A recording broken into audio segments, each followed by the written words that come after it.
What's going on, guys? This is Lewis with Strictly Front Wheel Drive. Welcome back to another episode. In this episode, what we are going to be doing is prepping the engine bay for the installation of the engine. I have to power wash my subframe and just get a couple things painted. I have to transfer the rack from the other Civic into the new Civic. So, I mean, there's quite a bit of things that I have to do before I go ahead and put the engine in. I know I have to drill a hole in the firewall because I'm not going to be able to use the heater core, which is what the harness is designed for. So I have to drill another or cut another hole somewhere in the firewall. I think I'm just going to mock the engine up somewhat in there and not bolt it up, just put it underneath the car and let it down a little bit and just see where would be the best spot for the harness to go into. That way it's a little bit more concealed and all that, and I don't have to deal with having to see it and all that. So which is the point of the tuck harness, so I want to kind of keep it that way, nice and tucked. So let's see what we do.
Alright guys, so got the subframe all painted up.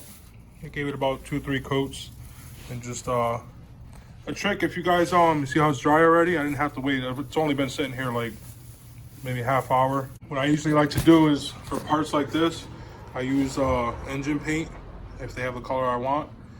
That stuff usually dries really quick. What I do is I spray it, give it a nice coat, and I use, if your girlfriend will let you, the blow dryer. I don't have a heat gun, and a heat gun usually is a little too hot, so I use the old lady's hair dryer there to speed up the process of drying up the paint between coats. And after I get all the coats I want on there, I'll leave I'll blow dry all the areas, and until I see it starting to dry up, and then I'll just leave it, and then leave it for like 20-30 minutes, and the paint will be dry to the touch, and you can work with the part right away. So what I'm gonna do now is throw this in the car, and we can proceed to get the rack out of the other Civic and put it on this, and just keep going from there.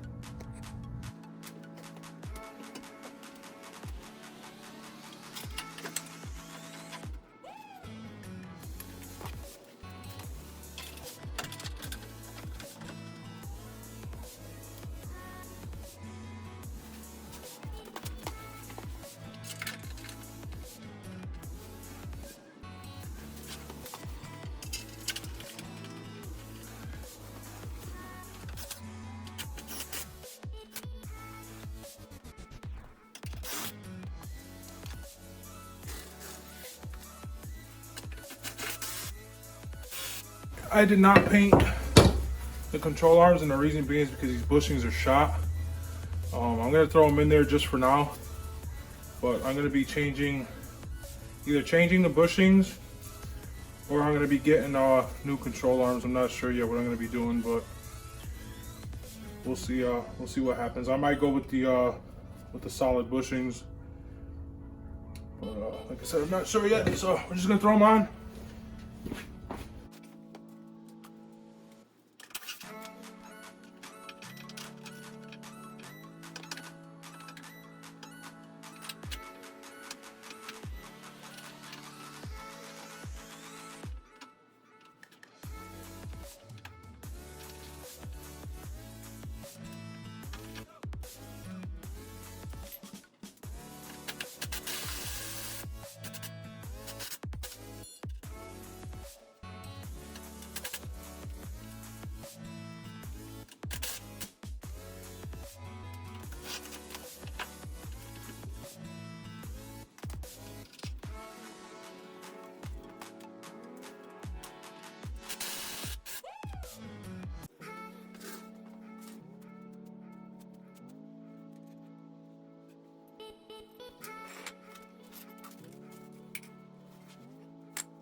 We got the subframe in, looking pretty.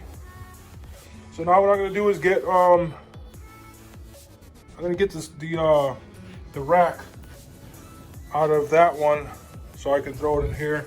Might have to paint it and all that stuff too, so I'll just give it a quick. I think I have a little bit of black paint left over, and I have some of that aluminum metal paint from the block. I can paint the rack and make that look good.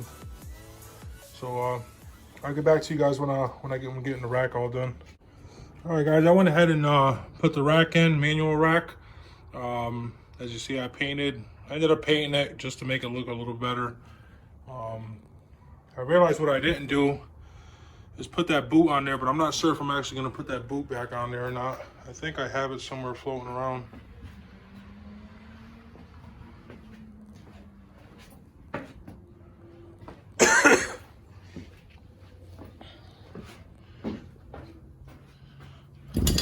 I actually just saw it. Here it is. So this thing here, there's supposed to be a boot that goes, I think, on the outside of this, but I'm not worried about it. I'm just gonna leave it the way it is. It's not gonna hurt anything.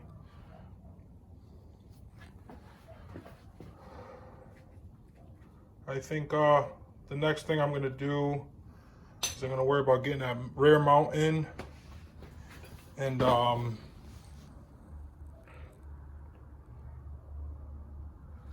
gonna try to get all these lines back to where they're supposed to be and bolt it up back to where they're supposed to be. I can see there's a little spot right there where that'll go.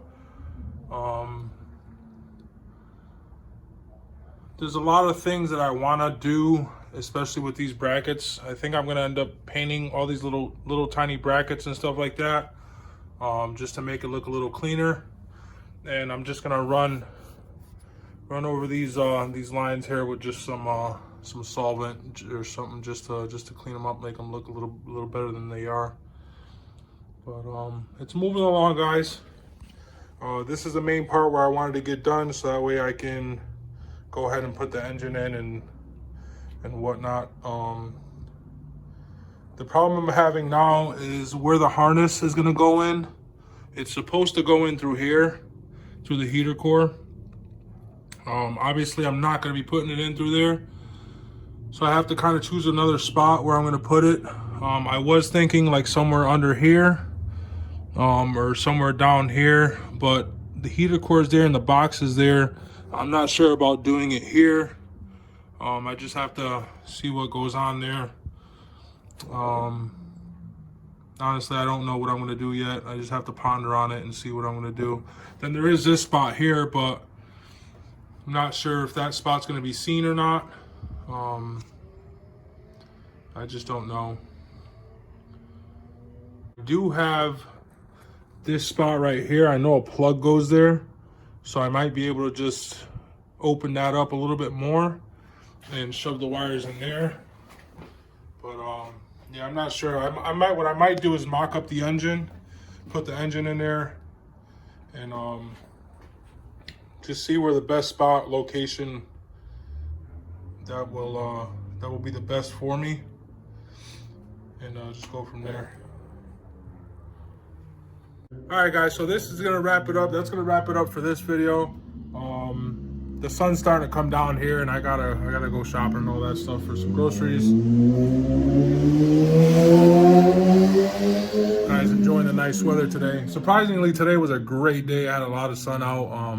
It wasn't as cold as it was or has been in the past few months. So I took advantage and I did what I had to do, which was power wash the subframe and paint it. Got a lot done, and I was able to get it quickly done with using the air dryer method. So so I hope you enjoyed the content, guys. That's going to be it for this episode. I'm going to wrap it up here. Don't forget to like, subscribe,